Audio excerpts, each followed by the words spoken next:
రైతాంగం పట్ల కక్ష కట్టవద్దు. నింపండి, మేడిగడ్డ నింపండి, కాళేశ్వరంలో పంపింగ్ స్టార్ట్ చేయండి. వాళ్ళ 5000 క్యూసెక్ల నీళ్లు కిందికి పోతున్నాయి. ఇది రాజగోపాల్ రెడ్డి గారు.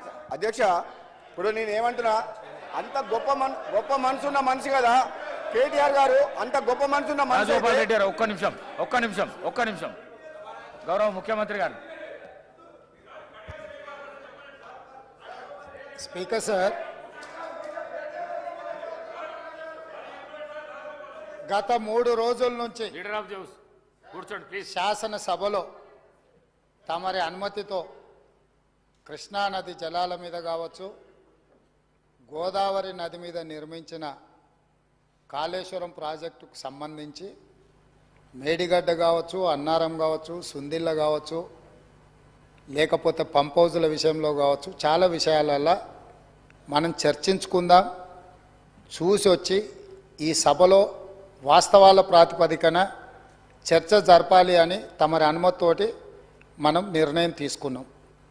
వాస్తవంగా ఈ రైతుల పట్ల, తెలంగాణ సమాజం పట్ల గౌరవం ఉంటే ప్రధాన ప్రతిపక్ష పార్టీ ప్రభుత్వ ఆహ్వానాన్ని దృష్టిలో పెట్టుకొని అందరం కలిసి అక్కడికి వెళ్ళి ఆ ప్రాజెక్టులను పరిశీలించి అక్కడ జరిగిన నష్టాన్ని, రైతులకు వచ్చిన కష్టాన్ని అర్థం చేసుకొని ఆ సమస్యకు ఒక పరిష్కారం చూపించే అవకాశం ఉండే.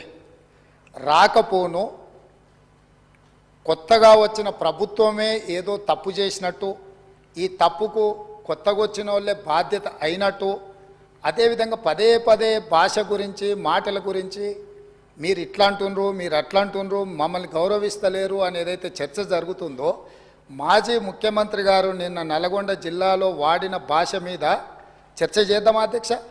ఏం బీకనిక పోయినరని అడుగుతాడా అధ్యక్ష? మాజీ ముఖ్యమంత్రిగా 10 ఏళ్ళు పనిచేసి, కేంద్ర మంత్రిగా పనిచేసి, రాష్ట్ర మంత్రిగా పనిచేసి, శాసనసభ్యుడిగా పనిచేసి, పార్లమెంటుగా పనిచేసి, గొప్పలు చెప్పుకొని జబ్బలు జరుచుకునే ఉద్యమకారుని అనేట ఆయన ప్రధాన ప్రతిపక్ష పార్టీ హోదాలో ఉండి ఒక రాష్ట్ర ముఖ్యమంత్రిని పట్టుకొని ఏం బీకనిక పోయినావు అని అడిగితే, రా ఇప్పటికే ప్రజల్ని పాయింట్ ఊడబిక్కురు, ఉన్న అంగి చొక్కా కూడా ఊడబిక్తాం. ఇప్పటికే తెలంగాణ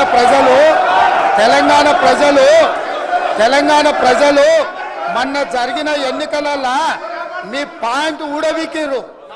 ఇవాళ ఆ పాయింట్ ఊడబీకితే చెప్పుకునే దిక్కులేక బొక్కబోర్ల పడితే బొక్కలు ఇరిగినాయి మీకు.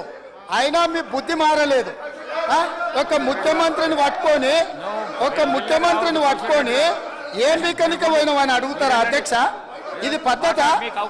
ఈ రాష్ట్రం 4 కోట్ల ప్రజలు ఓట్లేసి గెలిపించిన ముఖ్యమంత్రిని పట్టుకొని ఏం బీకనిక పోయినావని అంటారా అధ్యక్ష?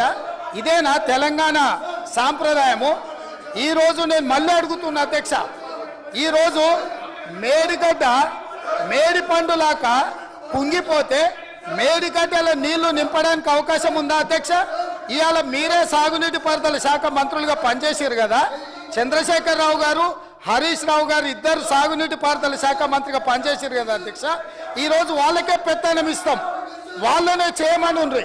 ఈరోజు ఏ రకంగా మేడిగడ్డలో నీళ్లు నింపుతారో, మేడిగడ్డ నుంచి నీళ్లు ఎత్తి అన్నారంలో పోస్తారో, అన్నారంలో నుంచి సుందిలలో ఎట్లా పోస్తారో బాధ్యత వాళ్ళని తీసుకోమని ఉండ్రి అధ్యక్ష.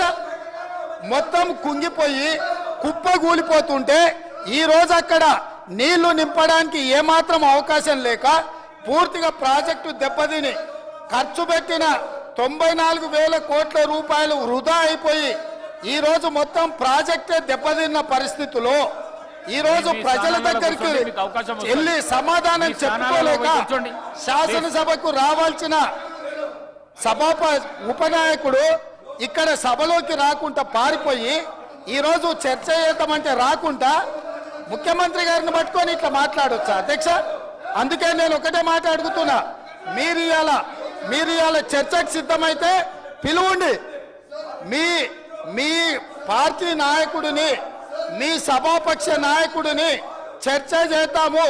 రేపు సాయంత్రం వరకైనా కాళేశ్వరం ప్రాజెక్టు మీద, గోదావరి జలాల మీద ఈ ప్రభుత్వం చర్చ చేయడానికి సిద్ధంగా ఉంది. పారిపోయి ఫామ్ హౌస్లో వండుకొని ప్రతిపక్షాలుగా బాధ్యత నుంచి తప్పించుకొని మీ అవినీతి బయటపడుతుందని, కాళేశ్వరంలో మీ దోపిడీలో జైలుకి వెళ్లాల్సి వస్తుందని కేసీఆర్ ను చంపుతారా అంటారు. ఎవరికి అవసరం ఉంది అధ్యక్ష చంపాల్సిన అవసరం? సచిన పావును ఎవడైనా చంపుతారా అధ్యక్ష? మొన్నటి ఎన్నికలలో ప్రజలు ఆ పావును చేత్తో కాదు కట్టెతో కొట్టిరు అధ్యక్ష. ఆ పాము ఆల్రెడీ సచ్చింది. సచిన పావును చంపాల్సిన అవసరం మాకే ఉంది అధ్యక్ష. ఈ రోజు సానుభూతి కోసము వీల్ చైర్ నాటకాలు, వీధి నాటకాలు ఏంటి అధ్యక్ష ఇది? ఈ రోజు అవకాశం వచ్చినప్పుడు ఈ సభలో చర్చ చేయడానికి ప్రభుత్వం సిద్ధంగా ఉంది. నిజాయితీ ఉంటే, మీరు అవినీతికి పాల్పడకపోతే, మీరు చెప్పినట్టు మేడిగడ్డలో 2, 3 పిల్లర్లు కుంగిపోతే దాని మీద తీసుకోవాల్సిన నిర్ణయాల మీద మాజీ ముఖ్యమంత్రి గారు చంద్రశేఖరరావు గారిని సభలోకి రమ్మనుండ్రి. చర్చ చేయడానికి ప్రభుత్వం సిద్ధంగా ఉంది. పారిపోయి అక్కడెక్కడో పోయి ఆడేదో ప్రగల్భాలేంది అధ్యక్ష? రమ్మనుండ్రి సభకు. వాస్తవాల మీద చర్చ చేస్తాం, మొత్తం ఇక్కడ పెడతాం. ఇవాళ ఆయన తప్పించుకుంటాడు, ఈయన వచ్చి ఈడ కొత్త మాటలు చెప్తాడు ఈడ. కాబట్టి అధ్యక్ష, దీని మీద ఇప్పుడు జరుగుతున్న చర్చ దేని మీద జరుగుతుందో ఆ విషయం మీద చర్చించమని ఉంది. ఎట్లాగూ సాగునీటి ప్రాజెక్టుల మీద శ్వేతపత్రం పెట్టడానికి మా ప్రభుత్వం సిద్ధంగా ఉంది. మీరు ఏమేమి విషయాలు ఉన్నాయో, ఏమేమి చర్చ చేయదలుచుకుందో మొత్తానికి మొత్తం శ్వేతపత్రం సందర్భంగా చర్చ చేద్దాం. లేదు కాళేశ్వరం మీద మీరు చర్చ అంటారా? దానికోసం ప్రత్యేకంగా తమ సమయం కేటాయించండి. కాళేశ్వరం మీద చర్చ చేయడానికి మేము సిద్ధంగా ఉన్నాం అధ్యక్ష. కడియం శ్రీహరి గారు, కడియం శ్రీ మీ స్థానాలలో కూర్చోండి ప్లీజ్ ప్లీజ్ ప్లీజ్ ప్లీజ్. అధ్యక్ష, మీ స్థానాలలో పోయి కూర్చోండి. మీ స్థానాలలో పోయి కూర్చోండి ప్లీజ్ ప్లీజ్ ప్లీజ్ ప్లీజ్. వెళ్ళకు రావద్దు దయచేసి. ఈ ప్రాక్టీస్ బాగలేదు. వెళ్ళకు రావద్దు ప్లీజ్.